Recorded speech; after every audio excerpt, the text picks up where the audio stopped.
السلام عليكم، ازيكم عاملين ايه؟ يا رب تكونوا بخير.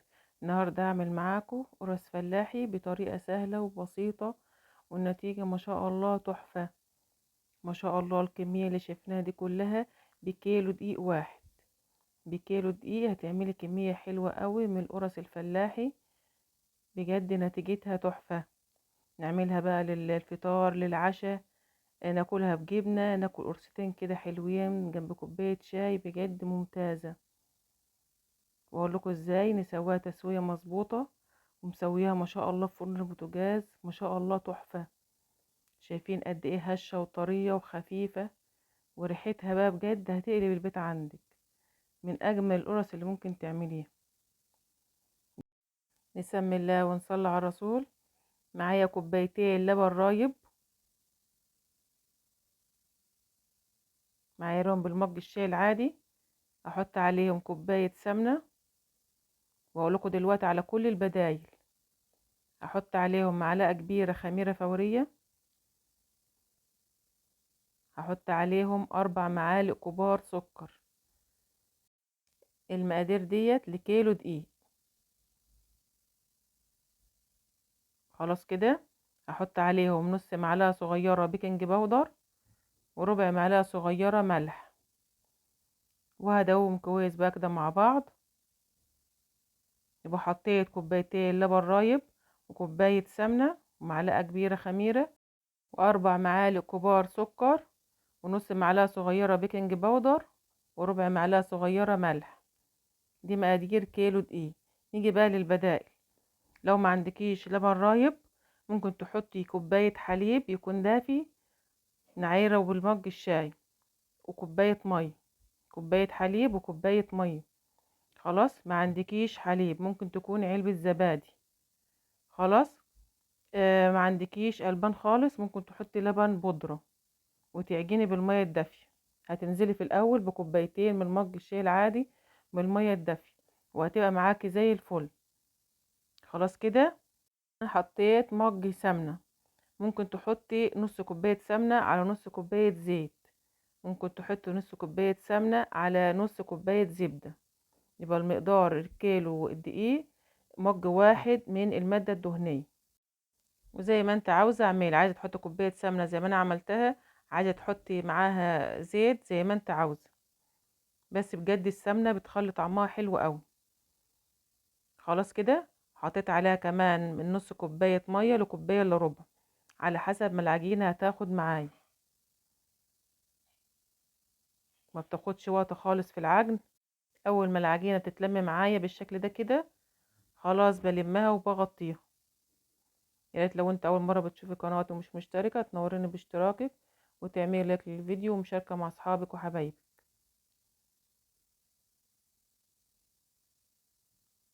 المية اللي نزلت بيها لازم تكون دافية،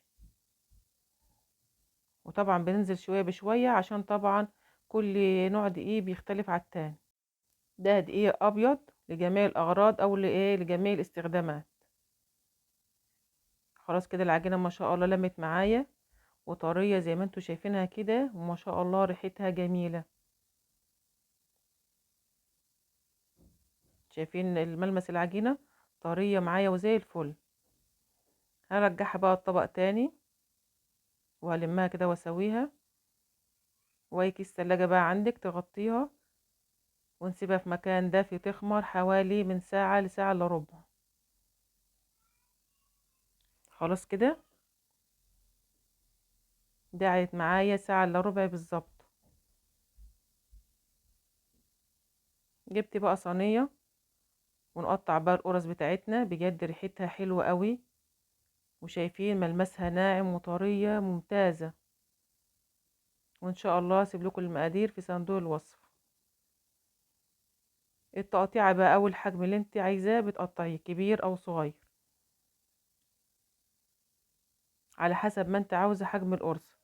انا قطعت الكيلو دقيق لحوالي 33 قرص، وده الحجم المتوسط، يعني مش الكبيرة ولا الصغيرة. فالتقطيعة بقى زي ما انت عاوزة.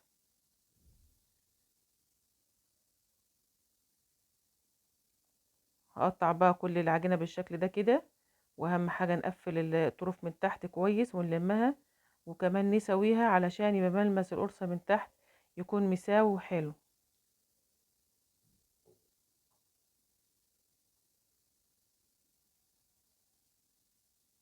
طريقتها سهلة قوي، وبجد بقى تنفع بقى للفطار العشاء، حلوة وممتازة، وطريقتها سهلة وبسيطة. ولو انت عايزة تعملي نص كيلو دقيق بتعملي نص المقدار اللي قلنا عليه. جبت كيسين بقى من بتوع التلاجة، فتحتهم وهغطي بقى العجينة حوالي 10 دقايق بس عشان ترتاح معايا. بعد ال10 دقايق هشيل بقى الفوط عليها بالشكل ده كده، ونجيب بقى الصواني بتاعتنا ونبدأ نشكل في العجين. شايفين ادم ما شاء الله مرتاحة معايا، تتفرد بكل سهولة وما بتكشش. وبفردها في الصينية زي ما انتوا شايفين كده. سبتها 10 دقايق بس ترتاح، وبعد كده هفردها في الصواني.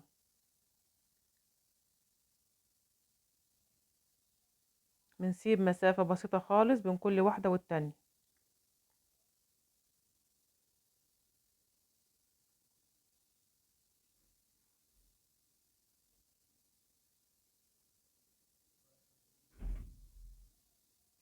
ديت المكان صغير، هبعدها بس عن التانيين عشان ما تلزقش. طبعا القرص دي لو انت عايزة تحشيها ملبن او عجوة زي ما انت عاوزة. الصواني ما بدهنهاش اي حاجة، زي ما هي كده. الصواني طبعا مغسولة وناشفة، مش بدهنها اي حاجة، وبحط فيها القرص على طول.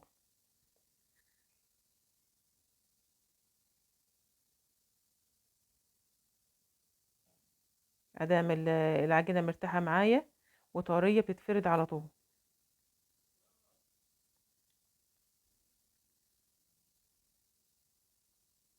وبنسويها بقى، بنظبطها كده على قد ما نقدر يكون شكلها مدور كده وحلو.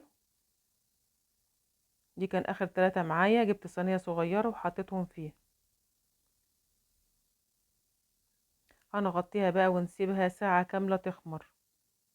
بس اهم حاجة لازم نغطيها عشان الوش بتاع القرص ما ينشفش. ودي بعد ساعة كانت خمرت معايا وبقت بالشكل اللي انتوا شايفينه ده. نيجي بقى للتسوية المظبوطة. انا مسويها في فرن البوتاجاز، حطيتها على الرف التاني من تحت، تكون درجة الحرارة متوسطة. لو انت عندك الفرن بيشتغل من تحت بس، بتولعيه من تحت لحد ما تاخد لون حلو من تحت. بعد كده بتولعي الشواية، تكون درجة الحرارة تكون هادية. درجة الحرارة بتاع الشواية تكون درجتها هادية، ما تعليش عليها. خلاص كده. القرص عشان تكون ناجحة معاك والتسوية بتاعتها تكون مظبوطة، لازم تكون تسيبها تخمر كويس. بعد ما بنشكلها سيبيها ساعة كاملة تخمر، ما تستعجليش عليها، وتطلع معاكي ممتازة وجميلة وهشة وطرية. اول ما تطلع من الفرن بنغطيها بس 5 دقايق، وتقدري طبعا تعينها في الفريزر تطلعيها وقت ما انت عايزة. نتيجتها ما شاء الله تحفة. اتمنى ان انتوا تجربوها بنفس الطريقة كده وتقولي رأيكم فيها. وقت التسوية بنفتح عليها كل دقيقتين كده، ندير الصينية عشان تاخد لون موحد وتطلع معاكي بالشكل اللي انت شايفاه ده.